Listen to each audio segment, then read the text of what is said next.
Today I'm going to be looking at this article. It's called 29 Unspoken Rules Every Australian Lives Their Life By. So yeah, I'm interested to know if every Australian lives their life by these things. Tell me if you agree with these, disagree with any. Number one, if an order of wedgies doesn't come with a side of sour cream and sweet chilli, there's no point in getting it. I don't know, are people really passionate about wedgies? I don't know if people would really care about that. Is that like from a specific shop or restaurant or something like that where you get these sauces? Do people really like wedgies that much in Australia? Number two, pasito is actually better than passiona. Now, I've never actually seen or heard of any of these drinks before. Two, passion fruit drinks. Passion fruit is actually a very underrated flavour for a drink. I don't really see it anywhere. Australia got two different brands that sell it. There we've got some Aussie Bird on there as well. Tell me what your favourite out of those two are, if you've tried any of them. And there is the best and only option for a bottled iced coffee. Bottled iced coffee. I don't think I've ever had a bottle of iced coffee before, but there, double espresso. Have you tried that before? I do like iced coffee going to the restaurant cafe sometime, but never seen a bottle of it. Even if you know that a meat pie is piping hot, you'll never not bite into it anyway and have to do that thing to cool your mouth down. Yeah, that's definitely a risk of eating a hot pie. Have you ever burnt your mouth eating a pie? That one looks incredibly tasty, man. Look at the colour of that gravy. Got the minced meat in there, the nice flaky pastry, good stuff. Number five, Cheezos taste better when they're eaten right off your fingers.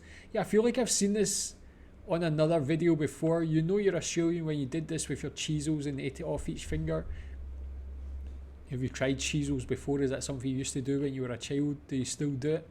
Number six, you don't really care whether people say Parmy or Parma, but you do love to fight about who's right. So tell me, what is right? Is it Parmy or Parma? Is that like a regional thing? Is it people from a certain place say one, people from a certain other place say another? Is it like a class thing? Do the upper class say one thing and the lower class say another thing? I don't know. How do people come to learn each one or the other? Seven, if we ask how's it going, we don't actually care how it's going. How's it going? Well, actually, I've had a tough day. Thanks for it. No, I don't actually care.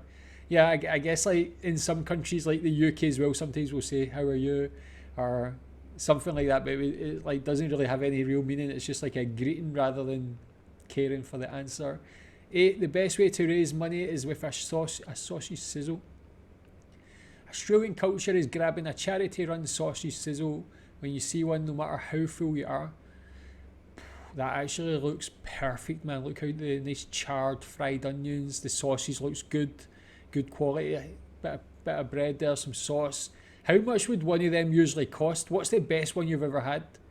Do you know if anybody's never tried one of these if you're from Australia? Is it like a thing everybody's had before? 9, and the onion goes on top of the sausage sizzles, thank you.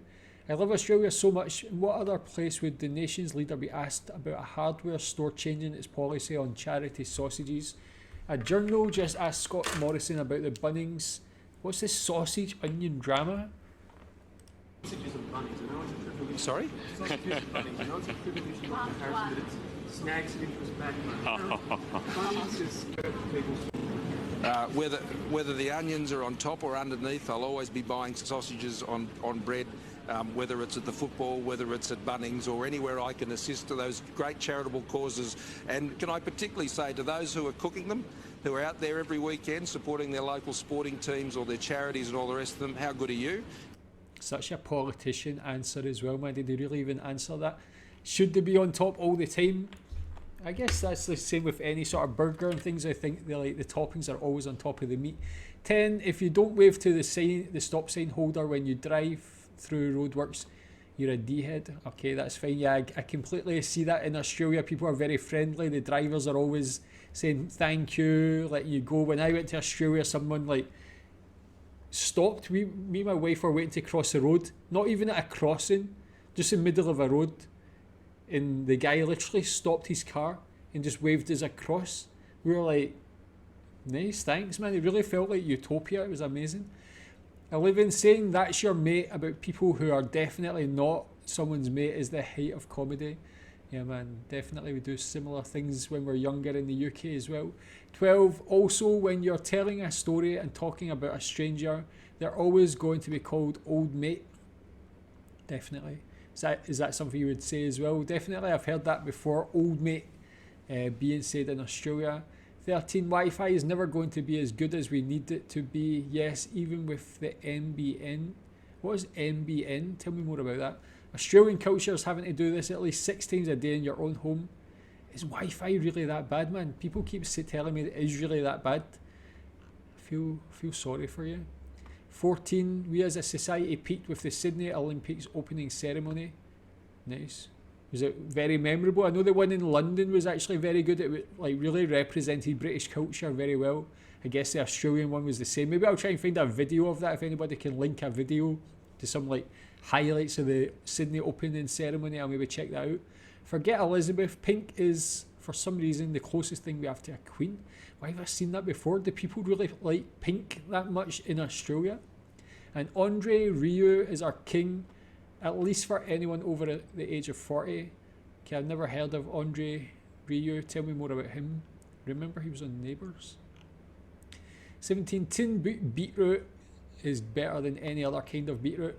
Now, I don't know about tin beetroot. In the UK, we have it in a jar, like pickled beetroot, and that is the best way to eat beetroot, in my opinion. Maybe that's the same in the tins in Australia. Is that the pickled version? Or is it some other flavour? It does kind of look like the British version, actually. 18, no phone call to Centrelink will ever be shorter than 2 hours. Tell me more about that. You actually have to wait on the phone for so long. I feel like frustrated waiting 20 minutes on the phone to call any call centre. 2 hours I don't have the patience for that, honestly. 19, people who shop at Aldi will let you know about it. Is that true? Have you known anybody to shop at Aldi? Do they go on about it a lot or what? 20, Little Elvis Jones and the Truck Stoppers is better than Bluey could ever be. Wow, that is a big claim, man. Bluey is awesome. That's something I let my children watch as well. Never heard of Little Elvis Jones and the Truck Stoppers. But that's a big shout, man, to say anything's better than Bluey. Bluey's not like just... That's one of the best kids shows of any country, any time, anywhere. 21, capsicum is never reasonably priced. $9.98 per kg. I don't know. Is that true? I don't know. 22, when Eagle Rock starts playing, every guy in the room has to take their pants off and go on the dance floor. Yeah, I seen that mentioned on a previous article I seen. Someone said it's not really the case, but tell me if you've ever seen anybody take their pants off to that or any other song. 23, Jim can do everything. Jim's mowing, gardening, pruning, rubbish removal, gutter clearing.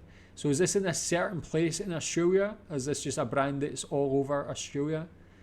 24, our time zones are cooked. Looking forward to Australia returning to 3 time zones instead of 5. Surely there's something we can do to make things a bit more sensible all year round. Yeah, man, before I actually started learning about Australia, I didn't really know there was so many time zones, but has it ever been a problem? What is that, they changed to 3? Do they change 3 to 5, is that during the year? Or was there once upon a time, was it only 3 time zones? Tell me more about that one. 25, there's no cuisine that's more varied and more delicious than a good pub feed. Definitely, good pub grub. 26, but you can never leave the pub before it's your round. Yeah, that is pretty shady behaviour. 27, you're either a Neighbours person or a Home and Away person. Are Neighbours and Home and Away popular in Australia?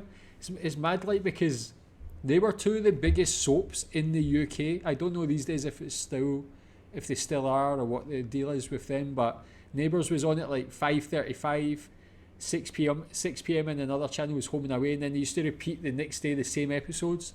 People in the UK loved those 2 shows. I never really watched too much. If I watched anything, it was Neighbours, but I've watched barely any shows. Tell me if you have a favourite of them. Are they popular in Australia as well? 28, prawns taste 100 times better on Christmas Day. Do you eat prawns on Christmas Day?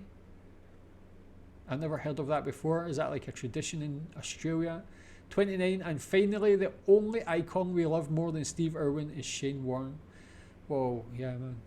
Yeah, RIP to both of them, man. 2 legends, 2 great guys. 2 guys like like Australia can be like so proud of, man. Just like really genuine good guys. So tell me what you think about them. Are these things you do? Do you relate to any of them? All of them? Tell me more about them. Thanks.